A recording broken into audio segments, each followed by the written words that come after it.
Hi hello welcome back to our channel. ఈరోజు video వచ్చేసి 1 year బేబీకి లంగా బ్లౌజ్ అనమాట. ఇప్పుడు నేను బ్లౌజ్ కటింగ్ అనేది చూపిస్తున్నాను. లంగా అనేది ఆల్రెడీ అప్లోడ్ చేశానండి, కటింగ్ వీడియో, స్టిచ్చింగ్ వీడియో. ఎవరైనా చూడకపోయి ఉంటే కనుక చూడండి. నా ఛానల్ని ఎవరైనా ఫస్ట్ టైం కనుక చూస్తున్నట్లయితే సబ్స్క్రైబ్ చేసుకోండి. వీడియో అనేది ఎక్కడ స్కిప్ చేయకుండా చూడండి, నీట్గా అర్థమవుతుంది. బ్లౌజ్ అనమాట. ఇది వచ్చేసి ఇలా స్టిచ్ చేశాను.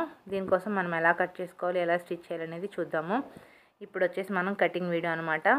బ్లౌజ్ కోసం నేను ఇక్కడ 1/2 మీటర్ క్లాత్ తీసుకున్నాను. సెమీ రా సిల్క్ అండి. ఇక్కడ లైనింగ్ వచ్చేసి ఒక బ్లౌజ్ పీస్ ఇంట్లో ఉంటుంది కదా, అదే బ్లౌజ్ పీస్ తీసుకున్నాను అనమాట. ఒకవేళ లైనింగ్ కనుక మీరు తీసుకోవాలనుకోండి, ఒక 1/2 మీటర్ లైనింగ్ తీసుకుంటే సరిపోతుంది. ఈ బ్లౌజ్ పీస్ని నేను ఇలా నీట్గా ఫోల్డ్ చేసుకుంటున్నాను. చూడండి, ఇక్కడ ఈ వీడియోలో చూపించినట్టు ఇలా ఫోల్డ్ చేసుకోండి. మనకి బాడీ లెంత్కి విడ్త్కి సరిపోయేంత క్లాత్ ఉంటే సరిపోతుంది అనమాట. అంతవరకు ఫోల్డ్ చేసుకోండి. అలానే ఖర్చు కోసం ఎక్స్ట్రా అనమాట. ఇలా ఖర్చులకి బాడీకి సరిపోయేంత క్లాత్ అనేది నేను ఈ విధంగా ఫోల్డ్ చేసుకుని అంచులన్నీ సమానంగా ఉండేటట్టు ఒక లైన్ డ్రా చేసుకున్నాను.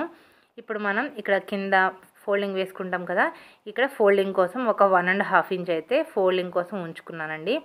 వదిలిపెట్టేసి క్లాత్ అనేది ఇప్పుడు 1.5 దగ్గర నుంచి మనం లెంత్ తీసుకుందాము. ఇక్కడ బ్లౌజ్ లెంత్ వచ్చేసి 11.5 అనమాట. దీనికి ఒక 1 ఇంచ్ అనేది యాడ్ చేసుకుంటే మనం 12.5 అవుతుంది. నేను ఇప్పుడు 12.5 ఇంచ్కి ఒక మార్కింగ్ అనేది వేసుకుంటున్నానండి. చూడండి, ఇక్కడ లెంత్ 12.5 స్టిచ్ చేసిన తర్వాత మనకి 11.5కి వస్తుంది అనమాట. ఇక్కడ 12.5 దగ్గర మార్కింగ్ వేసుకున్నాను కదా, ఈ మార్కింగ్ని కలుపుకుంటూ ఒక లైన్ అనేది డ్రా చేసుకోవాలి. ఇలా లైన్ డ్రా చేసుకున్న తర్వాత మనం ఇప్పుడు షోల్డర్ చూద్దాము. షోల్డర్ వచ్చేసి ఇక్కడ 4 ఇంచెస్ అయితే తీసుకుంటున్నానండి. షోల్డర్ 4 ఇంచెస్, అలానే డౌన్కి కూడా 4 ఇంచెస్ అయితే సరిపోతుంది. ఇప్పుడు మళ్ళీ ఇంకొకసారి చెక్ చేసుకుని ఇలా లైన్ అనేది డ్రా చేసుకోవాలి. ఇలా లైన్ డ్రా చేసుకున్నాం కదా, ఇటువైపు కూడా లైన్ డ్రా చేసుకోండి. ఇప్పుడు ఇక్కడ మనకి చెస్ట్ లూజ్ని బట్టి చెస్ట్ లూజ్ ఎంతైతే ఉంటుందో దాని ప్రకారం ఇక్కడ బై 4 చేసుకొని మనం ఇలా మార్కింగ్ అనేది వేసుకోవాలి. ఇక్కడ చూడండి, నాకైతే మెజర్మెంట్స్ లేవు. 5.5 అయితే పెట్టుకుంటున్నాను. 5.5 పెట్టుకున్నాను. ఎక్స్ట్రా ఖర్చు పెడతాను కాబట్టి లూజ్ అయితే లూజు, టైట్ అయితే టైట్ వాళ్ళు అడ్జస్ట్ చేసుకుంటారన్నారు కాబట్టి నేను ఇక్కడ 5.5కి చెస్ట్ లూజ్ అనేది తీసుకుని మార్కింగ్ వేసుకున్నాను. అలానే ఖర్చు కోసం ఎక్స్ట్రా మార్కింగ్ వేసుకుని లైన్ డ్రా చేసుకున్నాను. ఇక్కడ హార్మోల్ రౌండింగ్ కోసం ఒక 1/2 ఇంచ్ అనేది తీసుకుని ఇలా రౌండ్ డ్రా చేసుకుంటే సరిపోతుంది. అలానే నెక్ విడ్త్ వచ్చేసి 1.5 ఇంచ్, డౌన్ వచ్చేసి 3.5 ఇంచ్ మార్కింగ్ వేసుకుని ఇలా డ్రా చేసుకోండి. మీకు ఏ నెక్ షేప్ కావాలనేది ఈ బాక్స్లో డ్రా చేసుకుంటే సరిపోతుంది. నేనైతే రౌండ్ నెక్కే తీసుకుంటానండి చిన్నపిల్లలకి. ఇక్కడికి మనం ఈ విధంగా మార్కింగ్ వేసుకున్నాం కదా, ఇప్పుడు మనకి ఫ్రంట్ పార్ట్ మొత్తం రెడీ అయిపోయింది. ఈ ఫ్రంట్ పార్ట్ని మనం కట్ చేసేసుకుందాము. ఇక్కడ నేను నెక్ అనేది కట్ చేసుకోలేదు.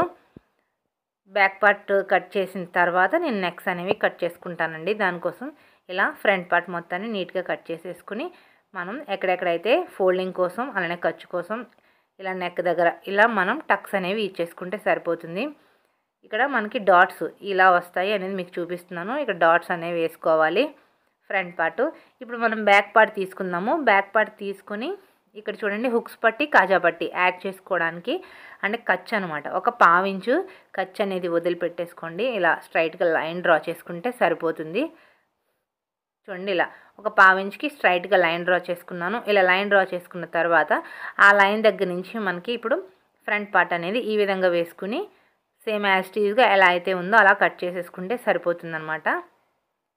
చూడండి, same back part front part ఒకేలా ఉంటుంది, కానీ ఇక్కడ వచ్చేసి మనకి హుక్సులు పట్టి కాజా పట్టి దగ్గర కొంచెం గ్యాప్ తీసుకుంటే సరిపోతుందన్నమాట. అంతే.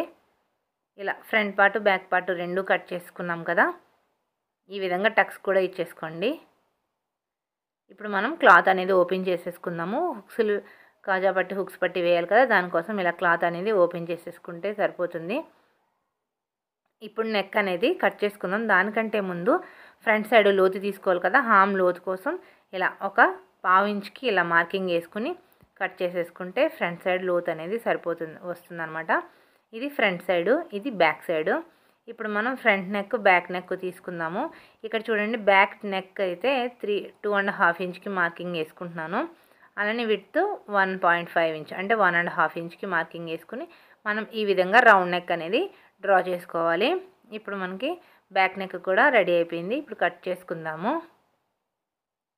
ఇలా కట్ చేసుకున్నాం కదా, ఫ్రంట్ సైడ్ కూడా కట్ చేసేసుకోండి. నేనైతే ఇప్పుడు కట్ చేయట్లేదు. ఇప్పుడు హ్యాండ్స్ చూద్దాము. ఇక్కడ హ్యాండ్స్ వచ్చేసి పఫ్ హ్యాండ్స్ ఇస్తున్నాను. అంటే బుట్ట చేతులు పెట్టమన్నారు. దానికోసం బుట్ట చేతుల కోసం మనం ఇలా 4 ఫోల్డింగ్స్ వేసుకున్నాము. ఇక్కడ అంచులన్నీ సమానంగా ఉండేటట్టు ఒక లైన్ డ్రా చేసుకోండి. ఇక్కడ మీకు హ్యాండ్ లెంత్ ఎంత ఉందో అంతా మార్కింగ్ వేసుకోండి. ఇక్కడ హ్యాండ్ లెంత్ వచ్చేసి 3 ఇంచెస్. 3 ఇంచెస్ దగ్గర ఒక మార్కింగ్ వేసుకున్నాను. ఈ 3 ఇంచెస్ అనేది పఫ్ కోసం వదిలిపెట్టేసుకుంటున్నాను అనమాట. ఇలా వదిలిపెట్టేసేసి ఇక్కడ నుంచి మనం డైరెక్ట్గా హ్యాండ్ డ్రా చేసుకుంటే సరిపోతుంది. హ్యాండ్ లూజు అలానే హ్యాండ్ డౌన్ అనమాట. ఇక్కడ 1.5 ఇంచ్కి మార్కింగ్ వేసుకుంటున్నాను డౌన్ కోసము. అలానే 4.5 వచ్చేసి లూజ్ తీసుకున్నాను, ఎక్స్ట్రా ఖర్చు అనమాట. ఇప్పుడు ఈ విధంగా మనం హ్యాండ్ షేప్ అనేది డ్రా చేసుకోవాలి. ఇప్పుడు పఫ్ కోసం వచ్చేసి 2 ఇంచ్ తీసుకోవచ్చు, 1.5 ఇంచ్ తీసుకోవచ్చు, మీ ఇష్టము. ఎంత ఎక్కువ తీసుకుంటే అంత పఫ్ అనేది వస్తుంది. నేనైతే 1.5 తీసుకున్నాను. 1.5 తీసుకుని ఈ విధంగా హ్యాండ్ షేప్ అనేది కట్ చేసేసుకోవాలి. డ్రా చేసుకుని కట్ చేసుకోవాలి. చూసారు కదా. మీకు ఒకవేళ ఇలా రాకపోతే కనుక పేపర్ పైన నార్మల్ హ్యాండ్ కట్ చేసుకుని పఫ్ కోసం వదిలేసేసి తర్వాత నార్మల్ హ్యాండ్ పెట్టి డ్రా చేసుకుంటే సరిపోతుంది. చూడండి, ఇప్పుడు నేను టక్స్ కూడా ఇచ్చేసుకున్నాను. ఇప్పుడు హ్యాండ్స్ అనేవి ఓపెన్ చేసుకుందాము. ఓపెన్ చేసుకుని ఫ్రంట్ సైడ్ లోతు కోసం కొంచెం తీసుకుంటే సరిపోతుంది, మరీ ఎక్కువ అవసరం లేదు. జస్ట్ ఒక 1/4 ఇంచ్ అలా తీసుకున్నాను. ఇక్కడ ఫ్రంట్ సైడ్ అని తెలియడం కోసం టక్స్ ఇచ్చేసుకుంటున్నాను. ఇలా బుట్ట పెట్టాలి కదా, దానికోసం కూడా మనం ఇలా కట్ చేసుకుందాము. చూడండి, ఇప్పుడు మనం వచ్చేసి మెయిన్ పీస్ తీసుకుందాము. ఇది లంగా వీడియో ఎవరైనా చూడకపోయింటే కనుక లింక్ డిస్క్రిప్షన్లో ఇస్తాను, ఒకసారి చెక్ చేయండి. కటింగ్ స్టిచ్చింగ్ ఉంటుంది. ఫస్ట్ ఇలా మెయిన్ పీస్ తీసుకున్నాను. ఈ మెయిన్ పీస్ని కూడా మనం కట్ చేసుకున్న దానికి సరిపోయేటట్టు ఇలా ఫోల్డింగ్ వేసుకోండి. మనం ఎంతైతే కట్ చేసుకున్నామో మెయిన్ పీస్ లైనింగ్, ఈ లైనింగ్కి సరిపోయేంత వరకు ఇలా చూసుకుని అడ్జస్ట్ చేసుకుంటూ క్లాత్ అనేది ఫోల్డ్ చేసుకోండి. చేసుకున్న తర్వాత ఈ క్లాత్ చుట్టూ అంటే మెయిన్ పీస్ లైనింగ్ చుట్టూ ఒక 1/4 ఇంచు 1/2 ఇంచు అలా, అంటే కుట్టే మీకు ఎలా వీలుంటే అలా తీసుకోండి. నేనైతే ఒక 1/2 ఇంచ్ ఉండేటట్టుగా చూసుకుని తీసేసుకున్నాను. తర్వాత హ్యాండ్స్ కూడా సేమ్ అదే విధంగా వేసుకుని తీసుకోవాలి. ఈ విధంగా బ్లౌజ్ కటింగ్ అయితే అయిపోయింది. స్టిచ్చింగ్ అనేది నేను నెక్స్ట్ వీడియోలో అప్లోడ్ చేస్తానండి. వీడియో కనుక నచ్చితే లైక్ చేయండి, షేర్ చేయండి, సబ్స్క్రైబ్ చేయండి. నా ఛానల్ని ఫస్ట్ టైం కనుక ఎవరైనా చూస్తున్నట్లయితే సబ్స్క్రైబ్ చేసుకోండి. Thank you for watching. Please subscribe my channel.